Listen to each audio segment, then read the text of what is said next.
I'm Sarah Mitchell, and I'm 27 years old. My father's words still echo in my head 10 years later. You'll come crawling back, you worthless loser. My mother screamed from the porch, "Don't ever come back," as I stood there with 2 garbage bags containing everything I owned. The neighbors were watching from their windows, because apparently, my family's destruction of me needed an audience. I didn't cry. Not then. I just picked up those bags and walked away from the house I'd called home for 17 years. You know what's funny about hitting rock bottom?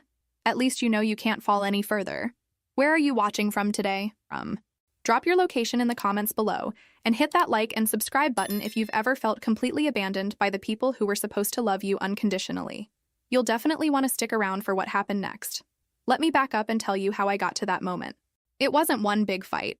It was years of being told I wasn't good enough, smart enough, pretty enough. My parents, Ray and Linda Mitchell, had this vision of the perfect daughter.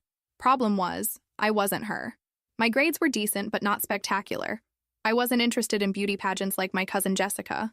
I wanted to study business, maybe start my own company someday. Business? My mother had laughed when I mentioned it during dinner one night. Honey, you can barely balance your checkbook. Maybe aim a little lower. My father was worse. He had this way of looking at me like I was a disappointment that had wandered into his house by mistake. When I told him about my college acceptance letter to state school, he shook his head. Another debt we can't afford for a degree you'll never use.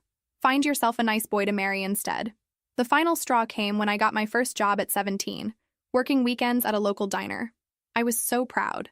Finally earning my own money, proving I could be responsible. I brought home my first paycheck, excited to show them I was contributing to the family. About time you started pulling your weight, my father said, taking the check from my hands. This'll help with the electric bill. I stared at him. But that's my money, I need it for college savings. His face darkened. You live in my house, eat my food, use my electricity.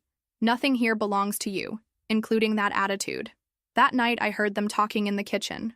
She's becoming too independent, my mother said. Thinks she knows better than us. Maybe it's time she learned what the real world is like. My father agreed. Tough love, that's what she needs. So they planned it. While I was at work the next day, they packed my belongings, what few things they considered mine, into garbage bags. When I came home expecting dinner and homework, I found my entire life sitting on the front steps. Part 1 has ended. To watch the full story, please go to our channel's homepage and look for the video title that matches the content shown in the picture, and you will find the full story video. Thank you for listening, and we apologize for this inconvenience.